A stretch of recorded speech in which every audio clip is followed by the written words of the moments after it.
incineraron una colonia humana en menos de 3 minutos, y en ese mismo instante firmaron su propia sentencia sin saberlo, porque lo que despertaron no fue rabia, fue algo mucho más frío, más antiguo y mucho más peligroso. Mi nombre es Serac Ilion, analista táctico del Consejo Estelar, y yo estaba presente cuando la transmisión llegó a la cámara principal, mostrando el cielo de Arcadia Nuome, ardiendo en tonos blancos y azules, mientras 40.000 civiles corrían bajo una lluvia orbital que no distinguía entre soldados y niños.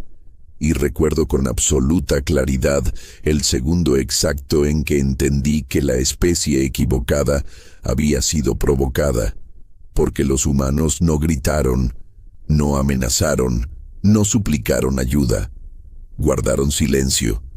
Si amas historias donde la humanidad se enfrenta a lo imposible, este lugar es para ti. La flota del dominio Caret había declarado que la expansión humana en el brazo exterior era una ofensa estratégica, una frase elegante para justificar una masacre preventiva, y su gran mariscal Borin había asegurado ante el Consejo que los humanos eran blandos, diplomáticos, excesivamente emocionales, demasiado preocupados por tratados y protocolos para responder con verdadera brutalidad. Pero yo había estudiado sus archivos históricos, había leído sobre sus guerras mundiales, sus bombas que partieron el cielo, sus ciudades reducidas a ceniza y su posterior decisión colectiva de escribir reglas para contener su propia capacidad de destrucción. Y comprendía algo que el mariscal jamás entendió. Esas reglas no existían porque fueran débiles, existían porque sabían exactamente de lo que eran capaces.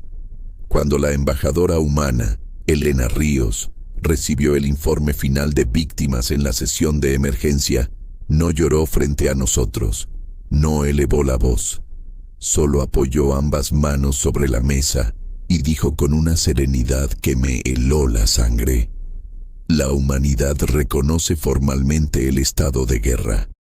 Responderemos de manera proporcional. Y en ese instante, varios delegados respiraron aliviados, creyendo que proporcional significaba limitada, contenida, negociable.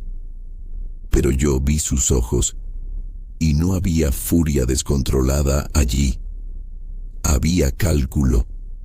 El primer contraataque llegó 16 horas después y no fue un espectáculo heroico. No hubo discursos ni desafíos abiertos, solo una aparición silenciosa de naves humanas en el sistema militar de Caret Prime. Un lanzamiento coordinado de proyectiles hipersónicos de precisión quirúrgica y una retirada antes de que los radares enemigos terminaran de actualizarse. 3 complejos estratégicos desaparecieron del mapa estelar sin una sola víctima civil, y el dominio Caret reaccionó indignado, calificándolo de cobarde, de indigno de guerreros verdaderos, exigiendo combate frontal. Pero los humanos no estaban interesados en honor, estaban interesados en resultados. Entonces ocurrió el primer gran giro que nadie anticipó.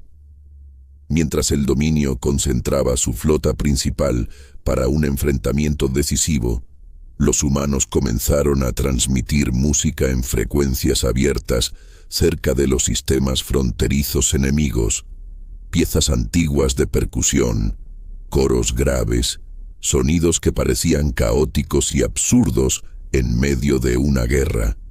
Y durante 48 horas, el Consejo se burló de lo que consideraba una excentricidad cultural, hasta que nuestros propios técnicos descubrieron que bajo esa cortina sonora estaban infiltrando redes, mapeando algoritmos, sembrando puertas traseras invisibles en los sistemas de navegación caretianos. Y cuando la séptima armada del dominio avanzó sobre la colonia humana de Nueva Cartago, con 230 cruceros listos para repetir la carnicería. Las defensas humanas simplemente se retiraron de la órbita baja, provocando que el mariscal Borin declarara victoria anticipada, hasta que cada nave caretiana recibió simultáneamente una señal interna que desactivó motores, bloqueó armamento y transfirió el control de sus sistemas a manos humanas, no mediante explosiones, sino mediante código. En las pantallas del Consejo apareció la imagen del almirante humano Gabriel Torres, un hombre de cabello oscuro y mirada agotada que habló con voz firme. Sus naves están comprometidas. Tienen 30 segundos para rendirse. 30, 29.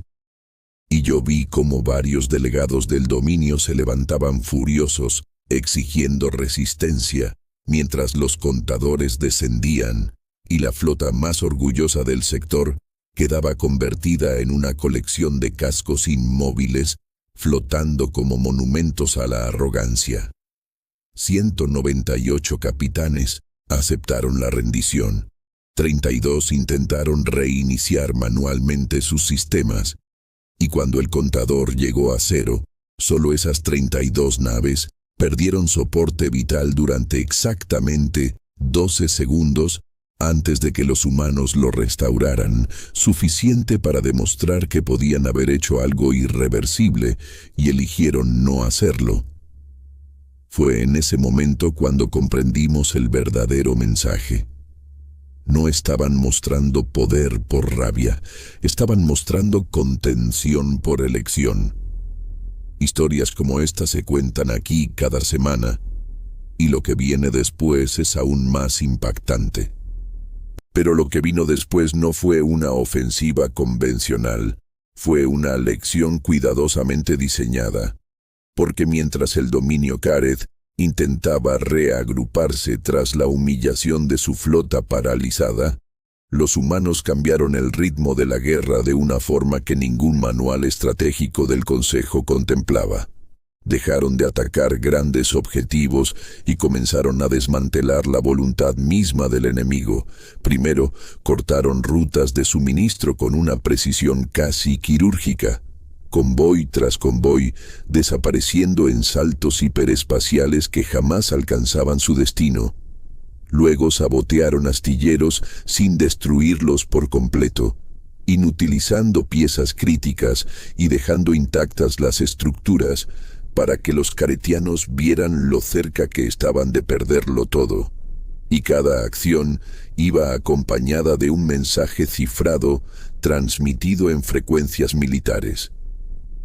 Podría haber sido peor. Mientras tanto, la embajadora Elena Ríos solicitó formalmente al Consejo acceso a corredores humanitarios para evacuar poblaciones civiles caretianas de sistemas que serían considerados objetivos estratégicos. Y recuerdo el murmullo indignado que recorrió la cámara, porque nadie entendía por qué ayudarían a los mismos que habían incinerado a sus hijos. Pero Elena lo explicó con una frase que todavía resuena en mi memoria. No estamos en guerra contra su gente, estamos en guerra contra sus decisiones. Segundo gran giro. El dominio rechazó la ayuda, convencido de que se trataba de una trampa psicológica, y en su orgullo ordenó que los civiles permanecieran en sus mundos industriales para no mostrar debilidad. Decisión que resultó desastrosa cuando la humanidad desplegó lo que llamaron Proyecto Helix, una red de satélites invisibles que interfería únicamente con sistemas militares, dejando intactos hospitales, redes eléctricas residenciales y sistemas de agua, creando una separación brutal entre la maquinaria bélica y la vida cotidiana, como si dijeran, podemos cortar la espada sin tocar la mano. En menos de 2 semanas, 12 sistemas caretianos estaban técnicamente intactos, pero estratégicamente inútiles. sus flotas atrapadas en órbitas muertas sin combustible ni coordinación. Y entonces apareció el nombre que cambiaría la narrativa de la guerra. La doctora Valeria Ibarra, directora de Innovación Estratégica Terrestre, quien declaró públicamente que la humanidad estaba revisando protocolos archivados, considerados demasiado extremos para conflictos internos. Y esa frase encendió todas las alarmas del Consejo, porque sabíamos que los humanos habían creado armas que incluso ellos temían. Conceptos teóricos enterrados por consenso moral siglos atrás, y sin embargo, aquí estaban, desempolvándolos. El tercer giro llegó en el sistema industrial de Kael-Run, corazón manufacturero del dominio, donde los humanos enviaron una única nave civil modificada, el Aurora Dawn, que transmitió una advertencia de evacuación de 6 horas antes de liberar una nube microscópica de nanodispositivos autorreplicantes diseñados no para consumir todo, sino para devorar únicamente aleaciones militares específicas, ignorando viviendas, hospitales y zonas agrícolas, como si hubieran programado la destrucción con conciencia selectiva.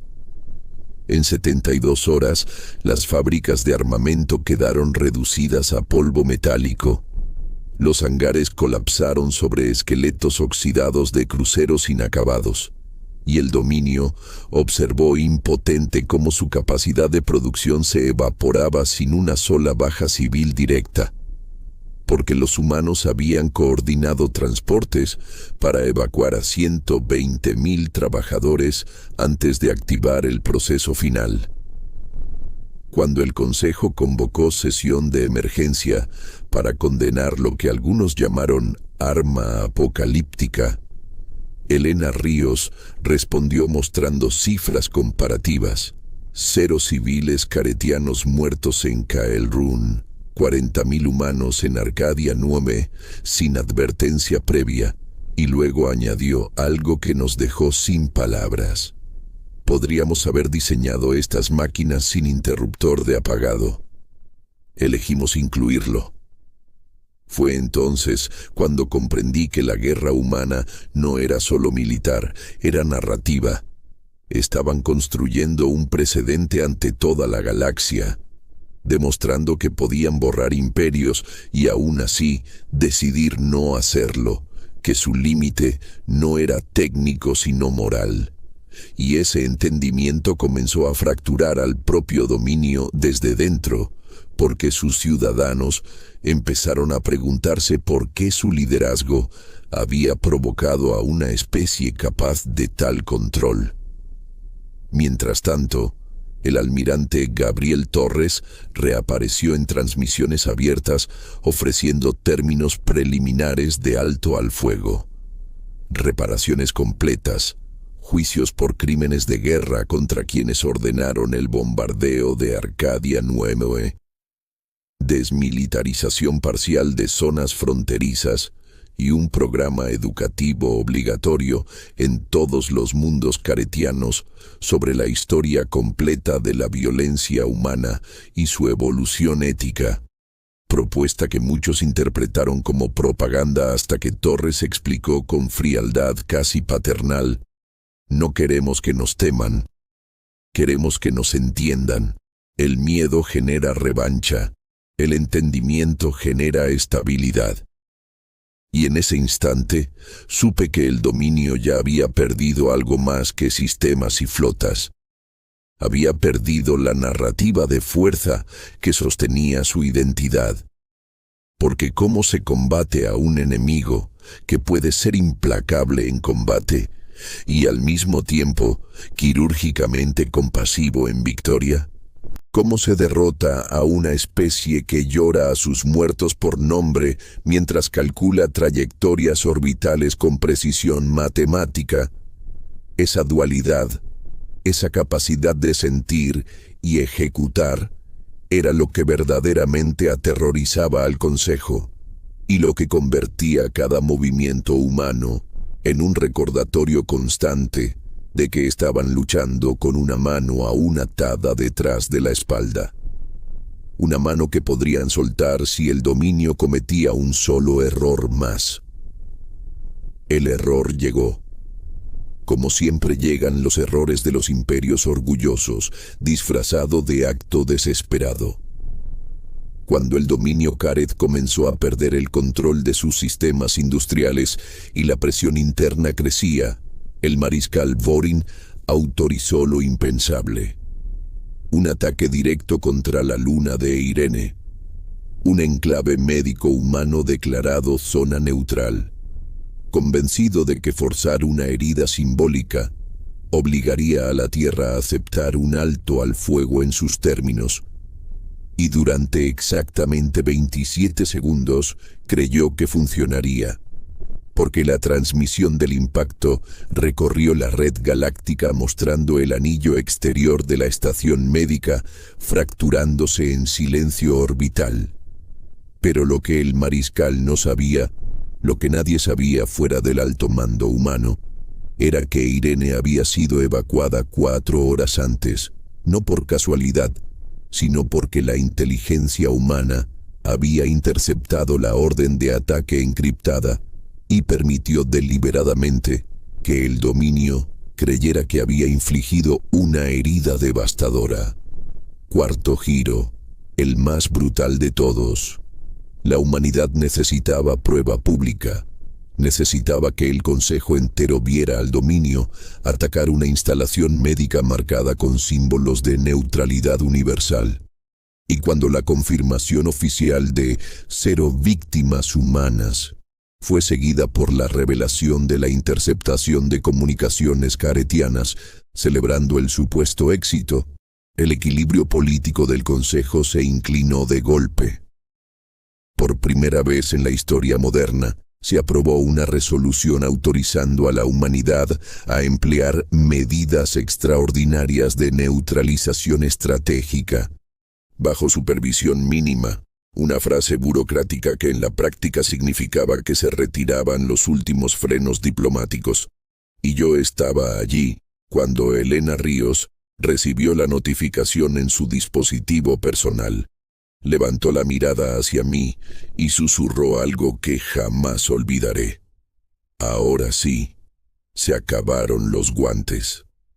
Lo que siguió fue tan rápido que apenas pudimos registrarlo en tiempo real, porque en lugar de un asalto frontal, los humanos ejecutaron la Operación Némesis, una campaña simultánea que combinó infiltración digital, sabotaje orbital y guerra psicológica con una sincronización que rozaba lo imposible.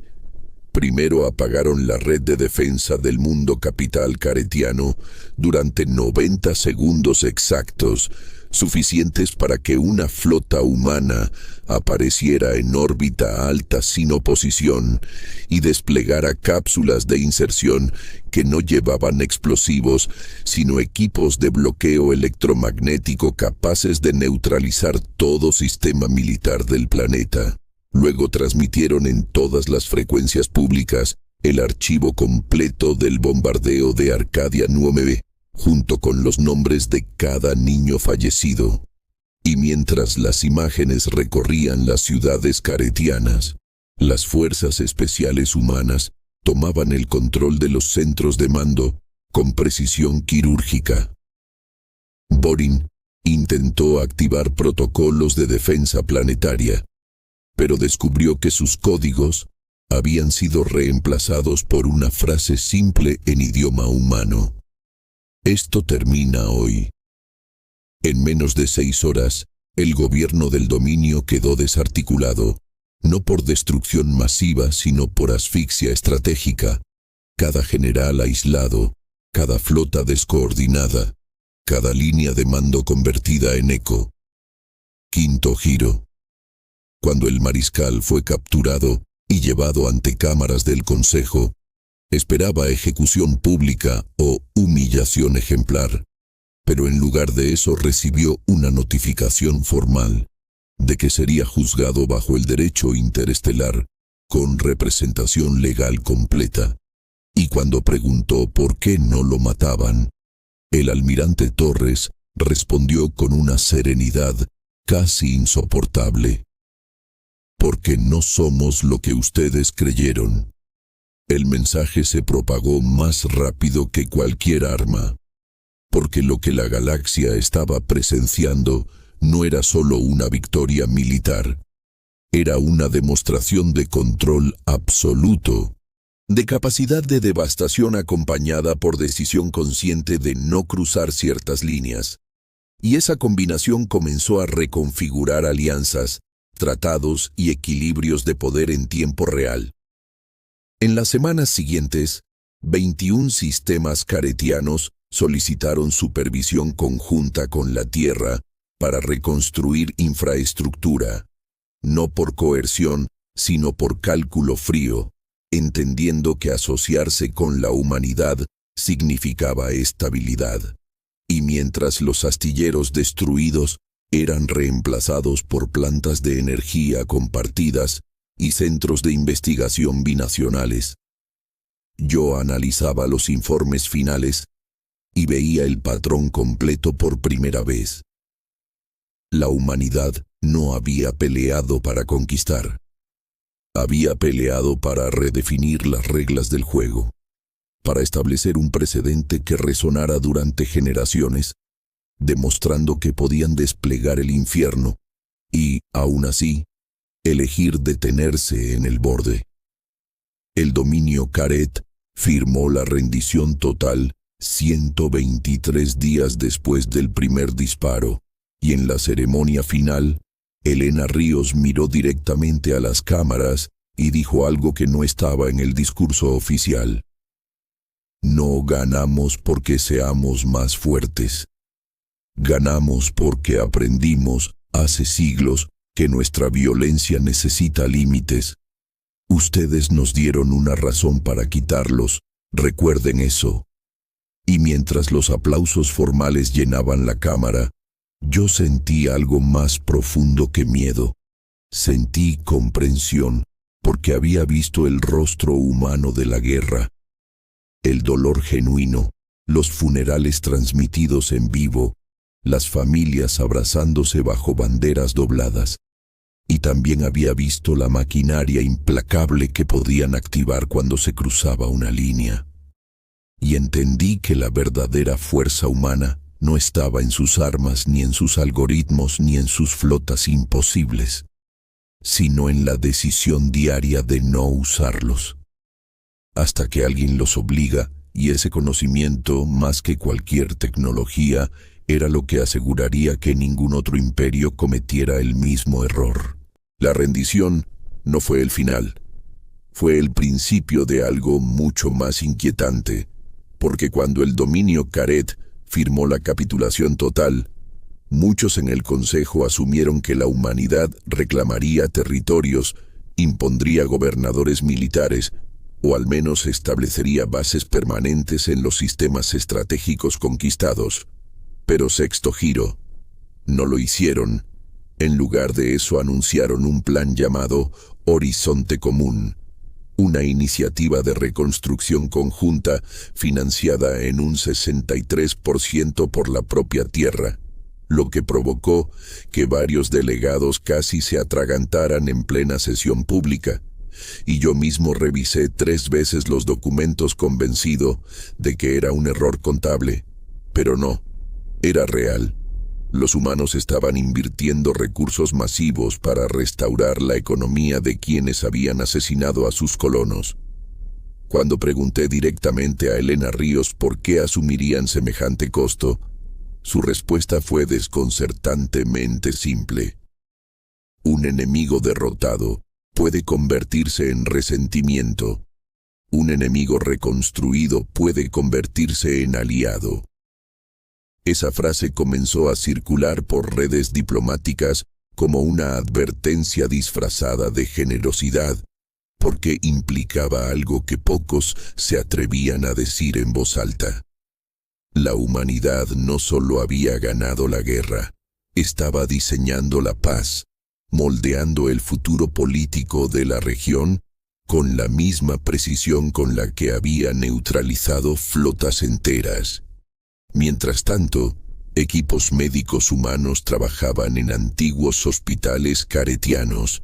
Ingenieros reconstruían astilleros, esta vez con cláusulas de desmilitarización integradas, y profesores terrestres impartían seminarios sobre historia comparada de conflictos en universidades del dominio, mostrando sin censura imágenes de las propias guerras humanas, desde ciudades devastadas por bombas nucleares hasta juicios internacionales que condenaron a sus propios líderes.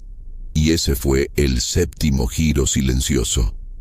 En lugar de imponer propaganda, ofrecieron transparencia brutal, enseñando que su fuerza provenía de haber enfrentado sus peores errores y decidido no repetirlos. El impacto cultural fue inmediato. Jóvenes caretianos comenzaron a cuestionar la narrativa tradicional de gloria bélica. Foros públicos debatían sobre límites éticos en combate.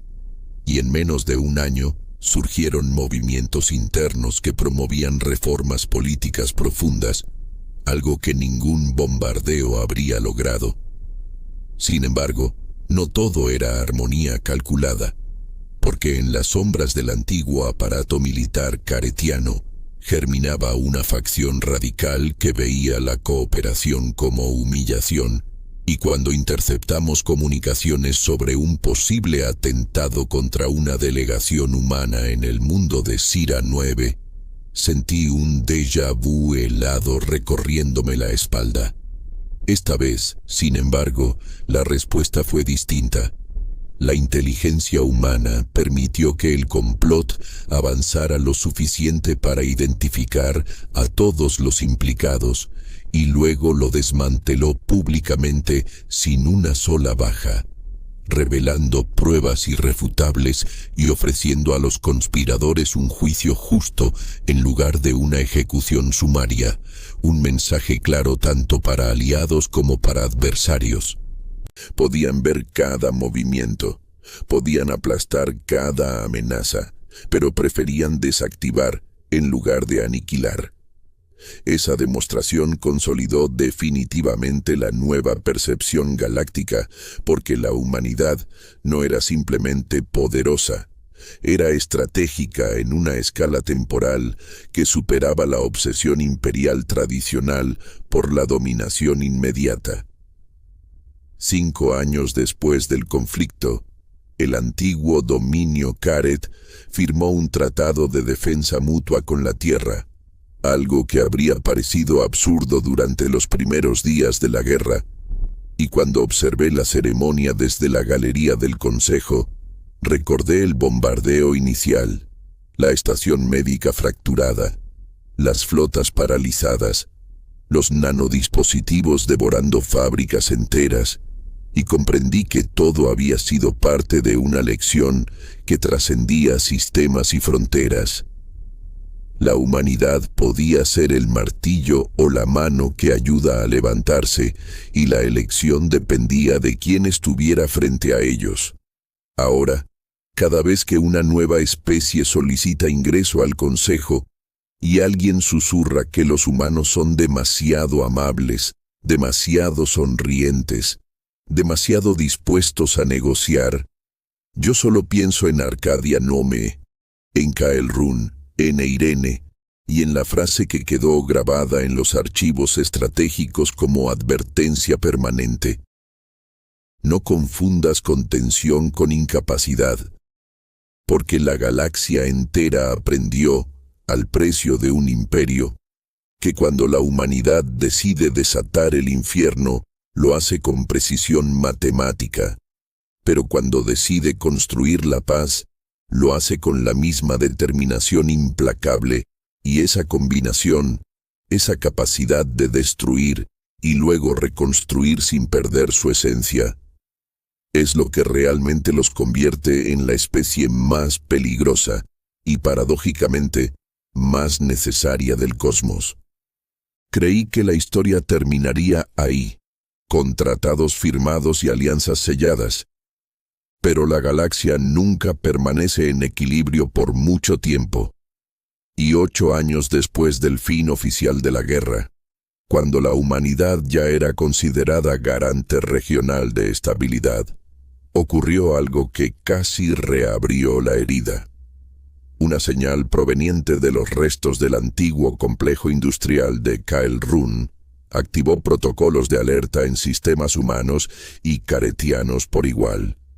Una señal cifrada con una clave militar obsoleta que pertenecía al proyecto de nanodispositivos que había reducido el planeta a polvo metálico. Durante 43 segundos exactos, los sensores detectaron actividad microscópica autorreplicante bajo la corteza, como si una fracción del enjambre hubiese sobrevivido al interruptor de apagado, y el pánico se extendió como fuego en atmósfera rica en oxígeno, porque si aquello era cierto, significaba que la humanidad había liberado algo que ni siquiera podía controlar.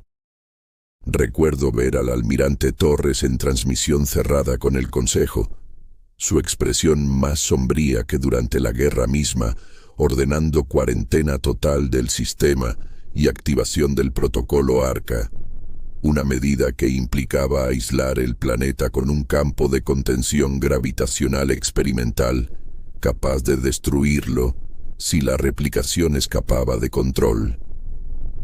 Noveno giro. Antes de que el Consejo pudiera exigir explicaciones públicas, la doctora Valeria Ibarra apareció en la transmisión con datos que cambiaron la narrativa por completo, demostrando que la señal no provenía de nanodispositivos humanos, sino de una facción radical caretiana que había intentado recrear la tecnología a partir de restos microscópicos, convencida de que poseer ese poder restauraría el orgullo perdido del dominio, y el experimento había salido mal.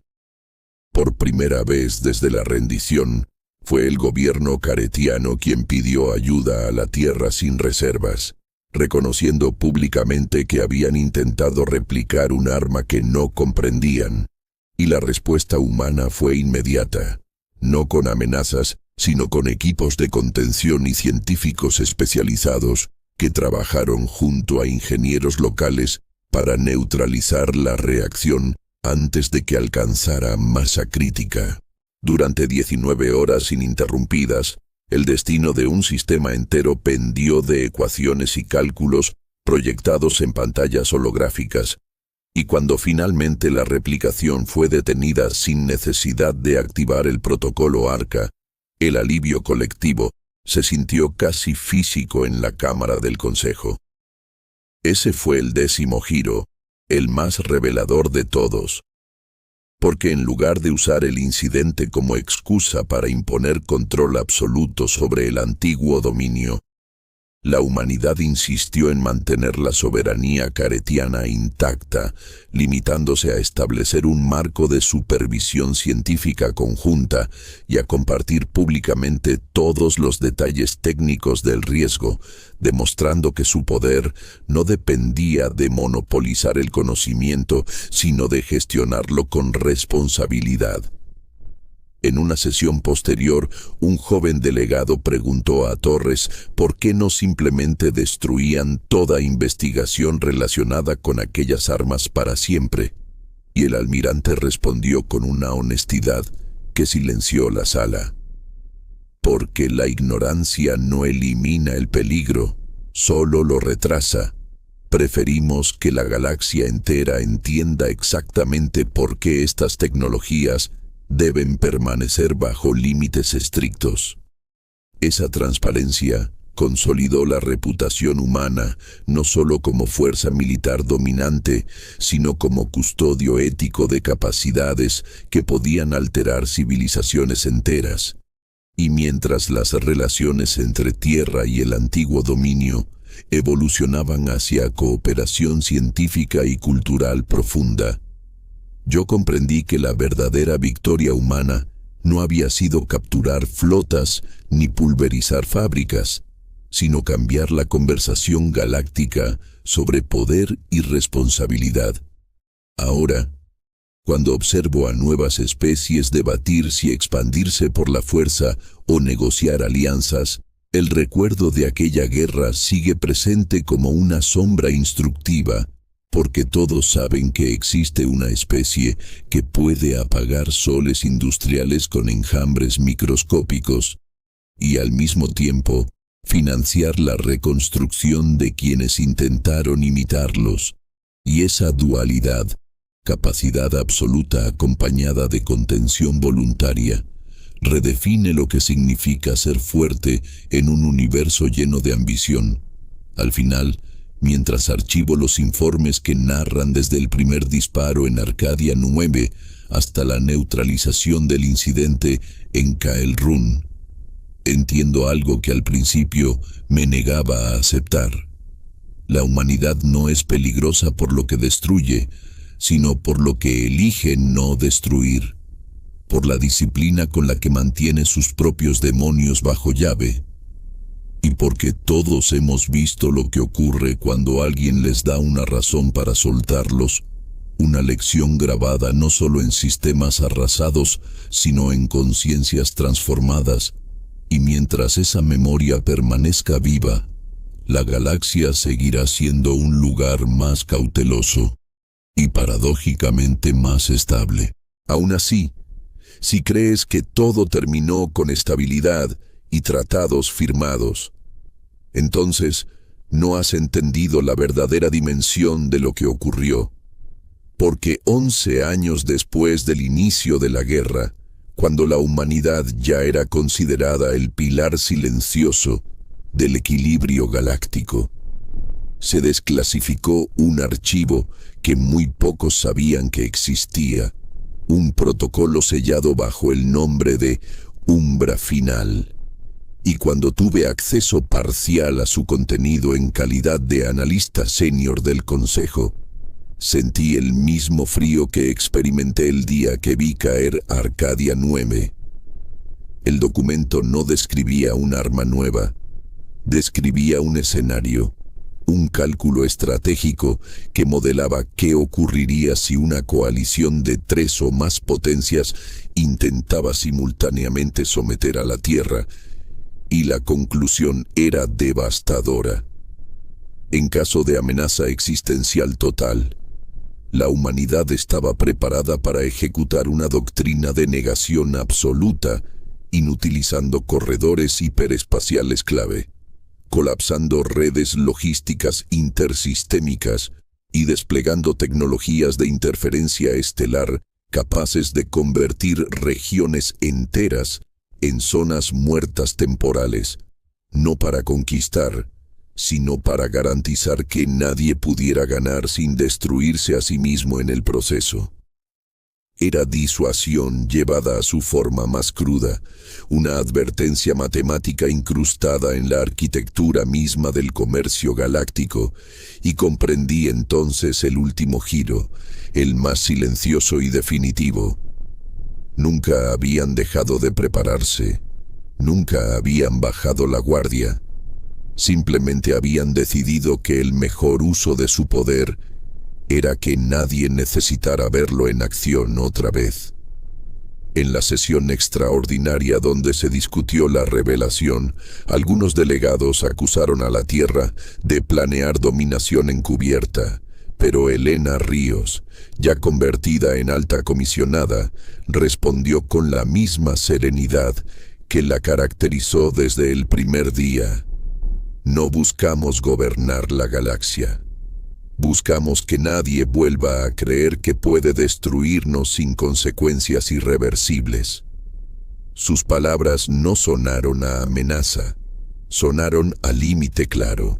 Y fue en ese momento cuando el antiguo dominio Kareth, ahora aliado formal, tomó la palabra para respaldar públicamente la postura humana, recordando ante todos que ellos habían cruzado ese límite una vez y sobrevivido únicamente porque la humanidad eligió detenerse. Esa validación cerró el círculo histórico, porque el imperio que había iniciado la guerra se convirtió en testimonio viviente de la contención humana. Con el paso de los años, la influencia terrestre no se expandió mediante anexiones, sino mediante acuerdos de cooperación científica, misiones conjuntas de exploración y programas educativos que enseñaban no solo historia humana, sino la historia completa del conflicto como advertencia permanente. Y yo, que alguna vez observé con terror el inicio de aquella guerra, ahora observo con una mezcla de respeto y cautela cómo cada nueva generación aprende que la verdadera supremacía no radica en la capacidad de destruir, sino en la disciplina de no hacerlo.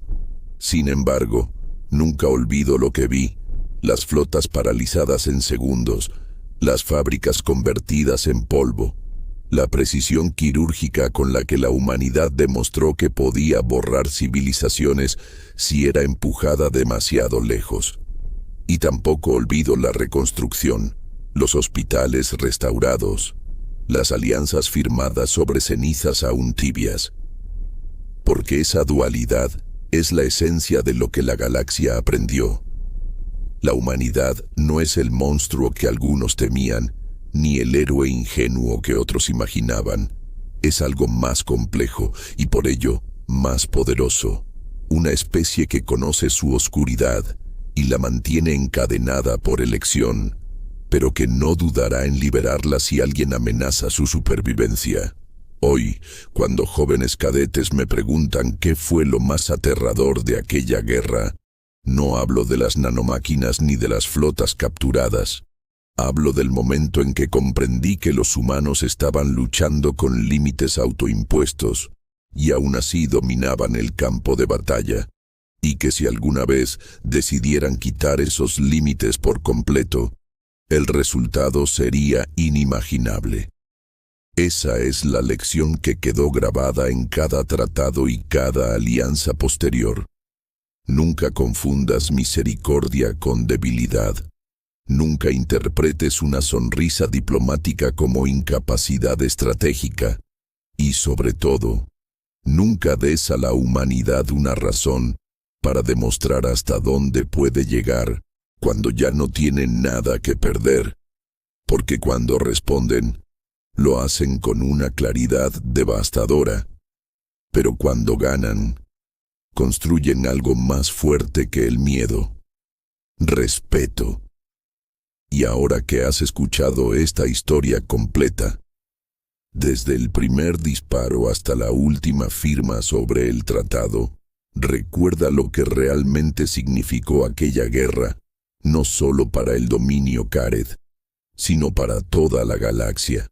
Fue el día en que entendimos que la especie que más se esfuerza por contener su propia violencia es también la que más debemos cuidar de no provocar. Si esta historia cambió tu forma de ver a la humanidad en el universo, imagina lo que la próxima revelará. Porque aquí exploramos los momentos donde la civilización pende de un hilo y las decisiones definen el destino de mundos enteros. Si quieres seguir descubriendo relatos donde la humanidad enfrenta lo imposible y demuestra por qué nunca debe subestimarse, quédate con nosotros, activa las notificaciones y acompáñanos en el próximo viaje. Esto no es solo ciencia ficción, es una advertencia envuelta en estrellas.